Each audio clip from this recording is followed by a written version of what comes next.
Olá, vamos falar sobre a neutralidade do terapeuta? Pois é, esse tema ele é interessante, né? As pessoas sempre enxergam o psiquiatra, o psicoterapeuta, o psicanalista como alguém distante, estranho, é alguém que na sociedade, quando a gente chega numa festa, as pessoas ficam se olhando assim, com medo de serem analisadas, de serem vistas por dentro, algo do tipo. Bueno, qual é o motivo disso, né? Qual é a imagem que se formou numa sociedade? Eu acho que também é muito por culpa de nós terapeutas. Eu quero assumir um pouco a culpa, apesar de eu não ter sido assim, mas eu acho que nós, como terapeutas, tivemos uma formação, ao menos os que tiveram uma formação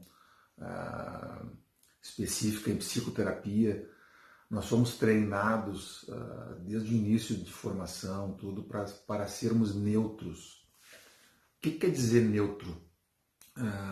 Eu tenho que saber o que eu sou, quem eu sou como pessoa, quais são os meus problemas, ou seja, eu tenho que me mapear como terapeuta, é por isso que eu tenho que fazer a minha análise pessoal. Eu particularmente já fiz mais de uma, com terapias diferentes, técnicas diferentes, mas isso tudo serve para que a gente possa, quando tivermos em contato com uma pessoa, no caso de ajudarmos, sabermos o que é da pessoa realmente. Porque senão eu estou me influenciando com aquilo. Ou seja, eu não sei se aquela questão que eu estou vendo no meu paciente é mesmo dele ou se são aspectos meus que eu estou enxergando nele. Então eu, como terapeuta, acabo não ajudando a ele, e sim trazendo questões minhas, questões pessoais, misturando com a terapia de quem veio buscar uma ajuda. Então o terapeuta, ele aprende muito cedo, ele é treinado para a neutralidade. Só que neutralidade, na minha opinião, ao menos, eu sempre questionei essa questão da neutralidade, não pela neutralidade, mas é que dava a impressão de que neutralidade era sinônimo de frieza, de distância. Então, um terapeuta, para se sentir neutro, ou seja, não interferir nessas questões do paciente, ele acabava se retraindo demais e muitas vezes não conseguindo nem cumprimentar uma pessoa, nem dar um abraço naqueles que queriam. Eu não estou dizendo que eu sou a favor de estar dando abraço em todos os pacientes, mas tem momentos que isso faz parte, né? Mesma coisa que quando chega uma pessoa para entrar na sala, hoje eu não atendo mais em sala, mas eu vou nas casas, as pessoas eventualmente conversam por videoconferência, mas aquela história de chegarmos num lugar e quando alguém vem nos cumprimentar. Quando alguém te cumprimenta, é porque alguém está tentando ser agradável. Então eu, de certa forma, como terapeuta, como é que eu vou entrar sorrindo numa sala? Se a pessoa que chegou está em luto porque perdeu alguém. Como é que eu vou perguntar para uma pessoa, e aí, tá tudo bem? Se essa pessoa veio para uma consulta porque não está tudo bem. Então o terapeuta, entre aspas, né, às vezes fica meio com cara de paisagem. É estranho, né, porque nós podemos até ter momentos de afetividade, mas para não interferir numa pessoa, a gente quer ser o mais receptivo possível. Só que isso acontece com muitos terapeutas de não conseguirem vencer essa barreira da neutralidade, do entrosamento, a ponto de não se misturar.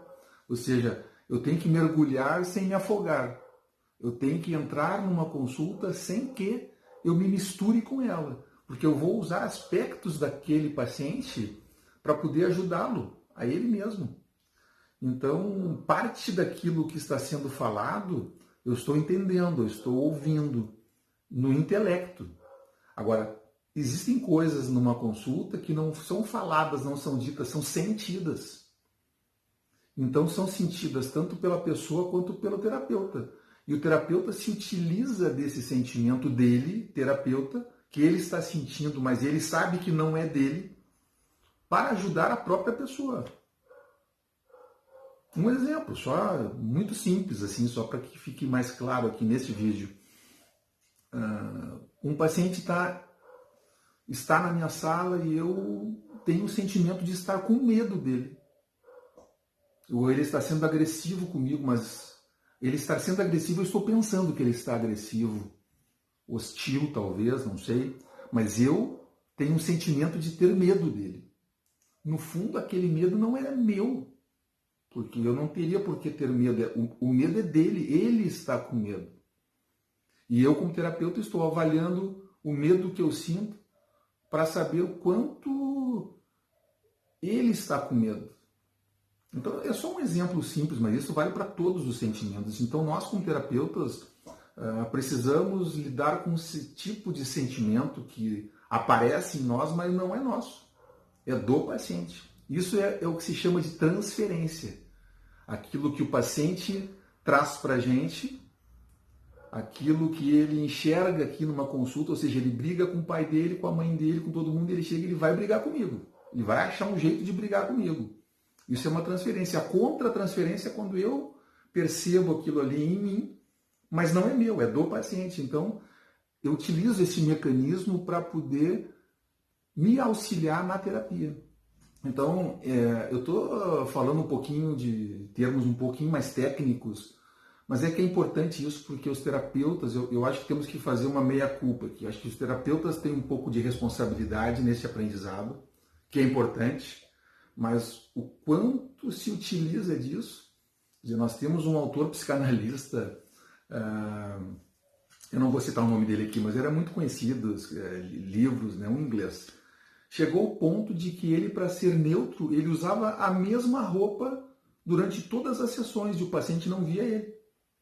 Quando o paciente entrava, já tinha lá o divã, ele entrava, o paciente se deitava, o dia que tinha que pagar já estava o recibo para não enxergar. E quando enxergava era sempre com a mesma roupa, com a mesma cor. Chegamos ao ponto de que se extrapolou a neutralidade e virou uma rigidez. Virou... Esta mesma pessoa, depois de algum tempo, parece que andava depois com calça, sei lá, vermelha, com uma roupa completamente diferente, que talvez tenha mudado a ideia, tenha ficado... Então, estou dando esse exemplo assim para ver os extremos, né? Extremos em qualquer situação não vai servir.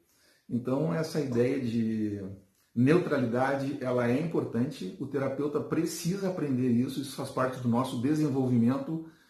E assim, não nos queiram mal porque eventualmente temos uma cara de paisagem, mas é que é para poder esperar o movimento da pessoa que veio.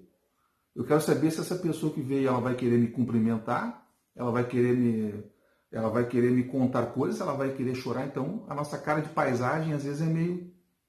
E aí, que tal? Aconteceu algo?